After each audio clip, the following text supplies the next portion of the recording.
Some games entertain you, others challenge you. But Escape from Tarkov is something else entirely. It frustrates you, exhausts you, punishes you for caring, and yet somehow makes you care even more. People say they hate it, that it's broken, unfair, and soul-crushing. And still, they play. For hours. For years. Even those who've never touched it seem to have something to say, drawn in by the chaos, the drama, the myth. So what is it about Tarkov that makes it such a lightning rod? Why do people love to hate this game? And more importantly, why can't they stop?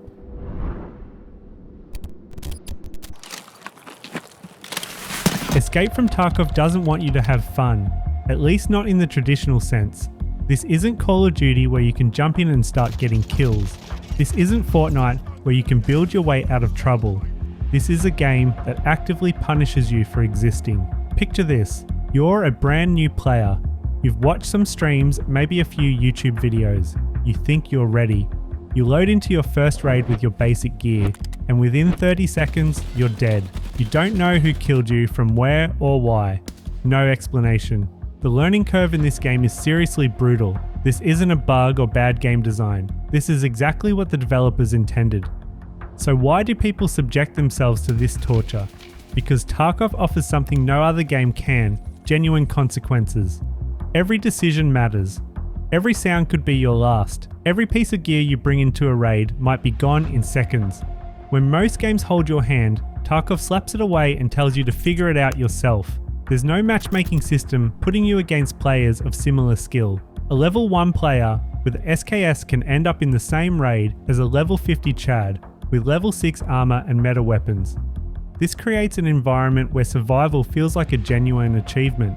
When you finally extract with good loot, when you win that intense firefight, when you outsmart a squad of geared players, the high is unlike anything else in gaming. It's not just winning a match, it's surviving against all odds. One of the most fascinating aspects of Tarkov is something called gear fear. Players will accumulate amazing weapons, armor and equipment, but they're too scared to actually use it because they might lose it. They'll run budget loadouts forever, hoarding their good gear. I know because I was once guilty of this as well. This fear is completely rational within Tarkov's economy. That armor set might have cost you 200,000 rubles and taken hours to afford. Losing it in the first 5 minutes of a raid because of bad luck genuinely hurts. Not just your pride, but your in-game economy. The result is a player base that's constantly stressed, constantly on edge, constantly calculating risk versus reward. Some people find this thrilling, others find it exhausting, and a lot find it terrifying. Here's where things get ugly. Tarkov has developed one of the most toxic elitist cultures in gaming. Veterans often treat new players with disdain, telling them to get good, or that the game isn't for them. There's a weird pride in suffering that pervades the community. This game goes to such lengths to make sure that new players are well and truly messed over as much as possible, and many veteran players seem to think this is a good thing. They wear their suffering like a badge of honor and look down on anyone who suggests the game could be more welcoming. This creates a gatekeeping mentality where accessibility is seen as weakness. Suggesting that maybe new players shouldn't be thrown to the wolves is met with accusations of wanting to casualize the game. Battlestate Games, the Russian developer behind Tarkov, has managed to create almost as much controversy as their game.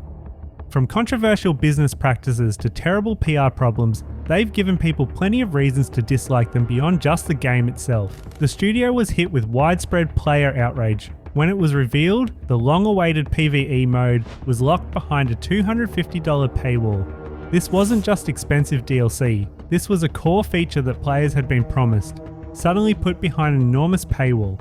The developers have also been accused of false advertising, changing terms of service after purchase, and generally treating their player base poorly. When your business practices are as controversial as your game design, you're going to attract hate from multiple angles. People who don't play Tarkov often hate it for entirely different reasons. They see the toxicity, the gatekeeping, the developer controversies, and the seemingly masochistic player base, and they wonder what's wrong with everyone involved. From the outside, Tarkov looks like a game designed to waste your time and stress you out. Why would anyone pay money to be frustrated? Why would anyone defend a game that treats them so poorly? There's also the get good culture that spills out into other gaming communities. Tarkov players have a reputation for being elitist jerks who think their game is superior because it's harder. This creates resentment in the broader gaming community. You even see this against people who just prefer to play the PvE version of Tarkov. The truth is, Tarkov is designed like a casino game dressed up as a military simulator. The random loot, the gambling on whether you'll survive. Dude. The intermittent reinforcement of success, it all creates powerful psychological hooks. Players talk about Tarkov like an addiction because that's essentially what it is. The game creates artificial scarcity, random reward schedules, and high-stakes scenarios that trigger the same psychological responses as gambling. The one more raid mentality is real, and it's by design. AFT turns its new players into quivering balls of anxiety, creating the same fear-based engagement that keeps people hooked on horror movies or extreme sports. The anxiety becomes part of the appeal. Let's not forget that Tarkov is technically a mess. Cheaters run rampant, servers are unstable, the game is poorly optimized and bugs are everywhere. Players spend a lot of time grinding for money and gear, only to lose it to a hacker or a game crash. The fact that people continue playing despite these massive technical issues says something about either the core gameplay loop or the sunk cost fallacy, maybe both. Many critics point to these technical problems as evidence that the game doesn't deserve its cult following. Why defend a broken product? Why pay premium prices for a game that barely works? Tarkov has become a symbol in the ongoing debate about difficulty in gaming. Some players want games to be more accessible, while others want them to remain challenging. Tarkov sits firmly in the game should be hard camp, and its existence validates that perspective. For players who feel that modern gaming has become too easy, too forgiving, too casual, Tarkov represents a return to the old days when games didn't care about your feelings. It's digital nostalgia for a time when games were meant to be conquered, not experienced. This identity becomes part of who players are. They're not just people who play Tarkov, they're Tarkov players. It's a badge of honor that comes with its own culture, language, and social hierarchy. Interestingly, many people who claim to hate Tarkov still watch Tarkov content. Streamers playing Tarkov generate millions of views from people who don't even own the game. It's become a spectator sport where the suffering of others is entertainment. This creates a weird dynamic where the game is simultaneously criticized and consumed. People love to watch others struggle with Tarkov's punishing mechanics, even if they'd never subject themselves to it personally. The streamer ecosystem has also created unrealistic expectations. New players watch skilled streamers make the game look easy, then get frustrated when they can't replicate that success. The gap between streamer highlights and average player experience creates additional resentment. I think I just killed the player. At the time of writing this, Tarkov has been in beta for years now. With a full release scheduled at the end of the year, players have paid full price for an incomplete game, with the promise that it will eventually be finished. Some features that were promised years ago still don't exist. This creates frustration among players who feel they've been sold false promises. The game they thought they were buying isn't the game they actually got, and there's no guarantee it ever will be. This game has changed so much in the last 4 years. Critics use this as ammunition against both the game and its defenders. How can you support a product that might never be completed? How can you defend developers who make promises they can't keep? Social media has amplified both the love and hate for Tarkov beyond what would normally be possible. Extreme opinions get more engagement, so the discourse becomes more polarized. Nuanced takes get buried, while hot takes go viral. Players share their most frustrating moments, creating highlight reels of Tarkov's worst aspects. Critics compile these into evidence of why the game is terrible. Defenders respond with their best moments, creating an endless cycle of cherry-picked examples. The algorithm rewards controversy, so Tarkov content tends to be either extremely positive or extremely negative. This makes the community appear more divided than it might actually be. So why do people love to hate this game? because it represents everything they dislike about gaming culture, game design, and the industry as a whole.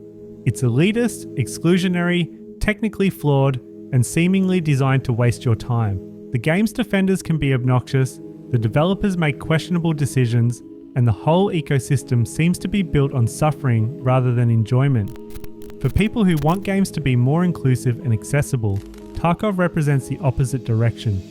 But for every person who hates Tarkov, there's another who loves it precisely because it doesn't compromise. It doesn't hold your hand, it doesn't care about your feelings, and it doesn't apologize for being difficult. The most interesting aspect of the Tarkov phenomenon is how many players simultaneously love and hate the game. Players describe it as an amazing experience while also expressing frustration and exhaustion. This emotional complexity is rare in gaming. Most games are either fun or not fun. Tarkov creates a third category, games that are simultaneously enjoyable and torturous.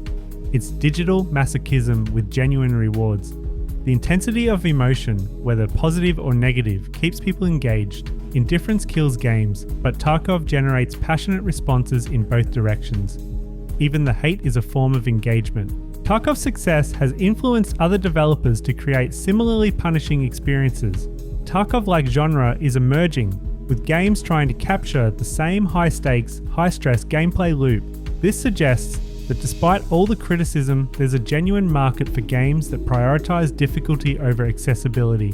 Tarkov proved that not every game needs to appeal to everyone, and that niche audiences can sustain successful products. The debate over Tarkov is really a debate over the future of gaming. Should games be more inclusive and accessible, or should they maintain barriers to entry that make success more meaningful? Escape from Tarkov will continue to be loved and hated in equal measure because it refuses to compromise on its vision. It's a game that knows exactly what it wants to be, even if that means dividing a huge portions of the gaming audience. Whether you think that's admirable or terrible probably says more about your gaming philosophy than it does about the game itself. The love-hate relationship with Tarkov isn't going anywhere because the game fills a specific niche that no other title quite matches. For better or worse, it's carved out its own corner of the gaming world, and it's not planning to leave anytime soon.